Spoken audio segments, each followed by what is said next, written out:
one of the things that I'm taking with me as I'm moving towards my 40s is how I manage my brain.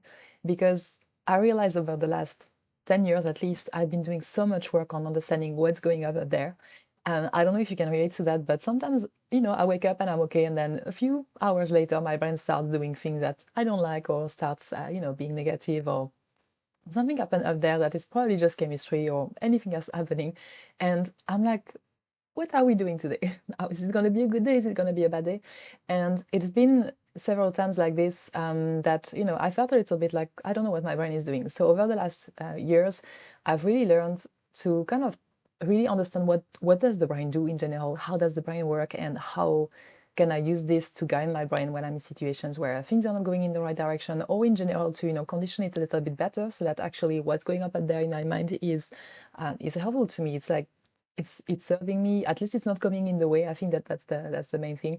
So I stopped, fighting my brain and trying to understand a little bit more what was going up there. And this is something that they don't teach us at school. I don't know why. I think for me that should be mandatory to teach kids or like teenager, hey, this is what the brain does, so that just be aware that if you end up there, it's because of that. And I've learned a lot through books, particularly. So I've really liked, if you want some books to read, I liked Brain Rules from John Medina and also Your Brain at Works by David Rogg. These are the two ones that I've really dived into and was like, okay, yeah, that makes a lot of sense. But in general, nowadays, I have a few principles that I use in my life that are, if I get stuck or if I'm like, Brian, let's talk to each other, let's spend some time together, some quality time to manage our relationships together and have a good foundation. And it's just like four principles that I use to keep things very simple and just to have like kind of like reminders when my brain is doing things. So the first one that I try to remember always is that my brain is a stranger that I want to be friends with. And I always try to understand what's going on up there. I'm always trying to learn things, but actually, if you look at research, there is only like 5% of your activity up there that is actually conscious. So you can be conscious of 5% of your thoughts or things like that, and then you can train that. You can do some mindfulness. You can guide them, but there is still like 95% of what's happening up there that is just automatic, or it's like hidden in the background. It's invisible. You don't know what's happening. It's just like pure, pure natural mechanisms. And that means that you can control a little bit, but you cannot control much. And I found that since I'm thinking about it like this, like my brain is a stranger, I can only see parts of it. I found first of all it helps me when my brain is doing something weird. I'm like, okay, it's just a stranger. You can't know anything, everything about that specific person. And it kind of relieved a lot of pressure from me to always try to understand and overthink things. But also looking at it like a friend is also a different way of always very helpful. So if I was treating my brain like a friend, for instance, and my brain starts panicking for something, I will be, calming it down. I will be asking questions. I will be trying to make it feel safe. I will be reassuring. I will be using, affirmation words, anything that would, that what I would do with a friend if a friend was struggling, or if a friend was not motivated and a little bit defeated. Same thing. I would be, maybe giving them a little pep talk, a little kick in the backside, or I will just be trying to remind them of why they are doing things. So anything that I would do with a friend, I would also do with my brain nowadays. So if I see my brain is struggling or I'm stuck up there, it's like, okay, brain, tell me what's up. I'm listening. I'm here. And then just trying to bring some good compassion, some good curiosity, the same way I would treat my best friend. And this has really changed a lot in terms of resistance, in terms of how things happen. So yeah, that was my first one. My brain is a stranger and I need to be friends with it. So let's not assume that I know everything, and let's just approach it with compassion and curiosity. The second thing I always remember is that the main goal of the brain is to protect me. um, this was something I learned, that actually, we are a very evolved society, but if you look at the brain has not evolved as fast as us. So the brain is basically still doing the same thing it was doing like thousands of years ago, when it was just trying to protect us from any random danger in the wild. And like all, the way the brain works is still based on that, and it's not based on now the danger. It's just a little bit of social rejection or something like this. And that means that all these defense mechanisms are still there. They're still the primary ones. And that means that the brain can make a lot of decisions from survival mode, from fear that maybe you're aware or not aware of. I know, for instance, I'm not very aware of my fears. So sometimes I get, like I do stuff and I'm like, why? you know? And or I want to do something and I feel I'm a courageous person, but then my brain, there is some resistance up there and it doesn't happen.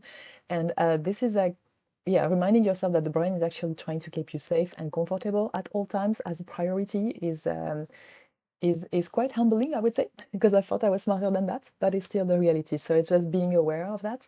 And, when you see that, yeah, that you're making decisions you don't really understand or you're not taking actions or things like this, always go and look at what could actually be fulfilled right now. Like, is my brain fulfilling just a basic safety need?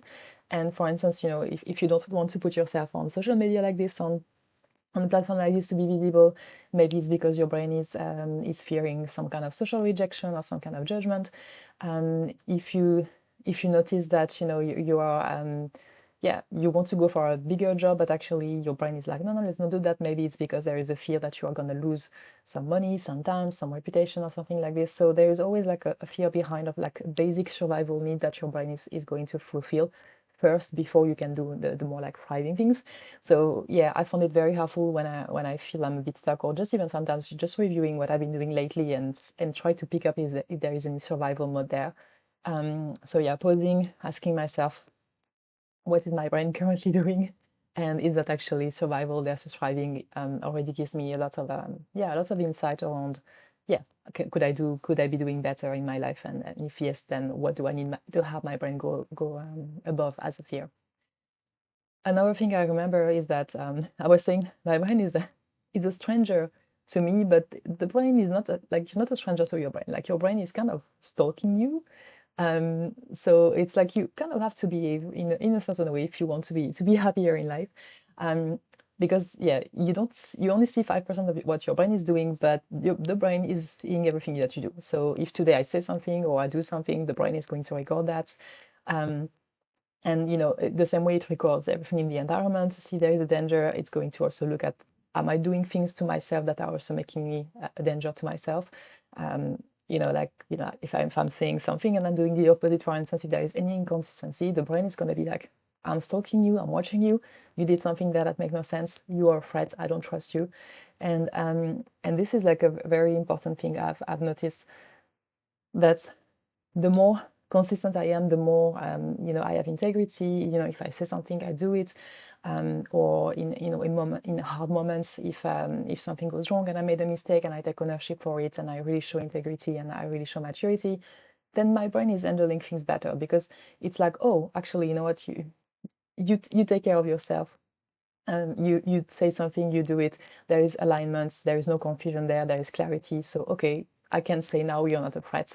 So I love you, and I'm gonna keep stalking you. And I always I feel about the brain like like these creepy horror movies where like there is a girl living alone in a big house, and at some point she realizes that somebody has been watching her from the walls, hiding, peeping through the holes and stuff like this.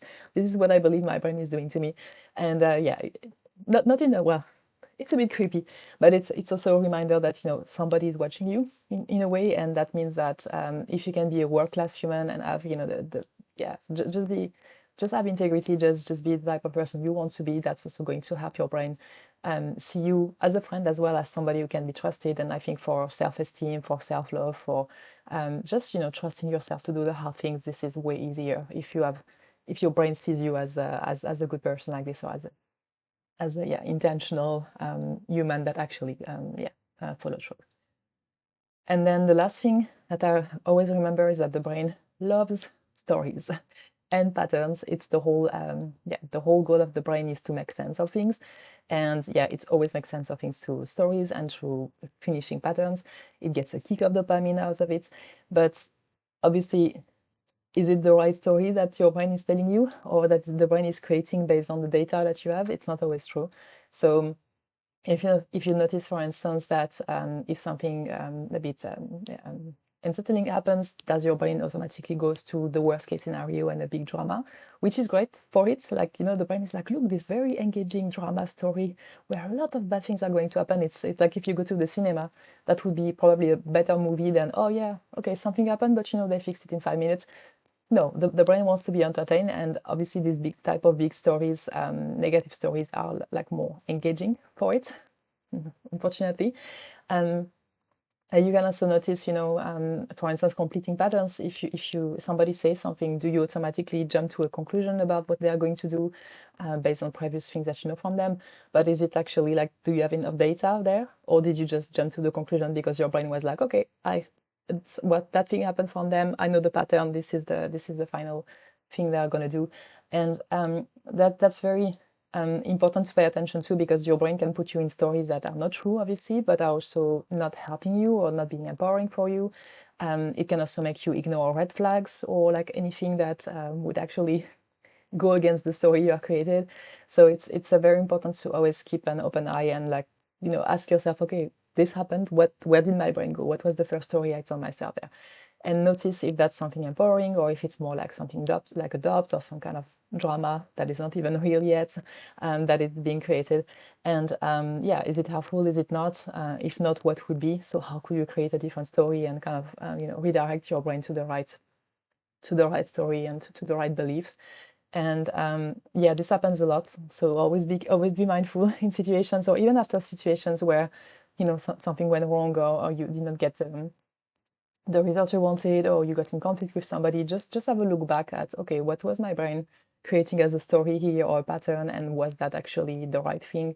And just have a look back. That would help you yeah, be more aware about where your brain is jumping through every single time. So yeah, these are the four things that I always try to remind myself nowadays when my brain is doing weird stuff, or when I just try to do some good mind management.